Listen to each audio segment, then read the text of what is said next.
Hello when, good night. কায় কায় কী করে লেখছেন? খাওয়া দাওয়া হয় না না হয়?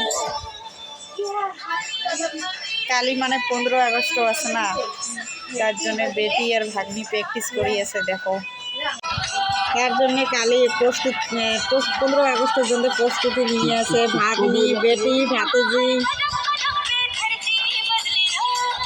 কেমন আছে বন্ধুরা? কমেন্ট করে জানাবেন। এটা ভাতিজি, এটা বেটি, এটা ভাগ্নি।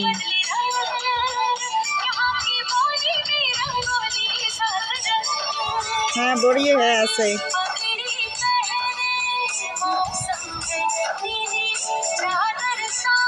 দেখো তো বন্ধুরা, খুচরা হয়নি।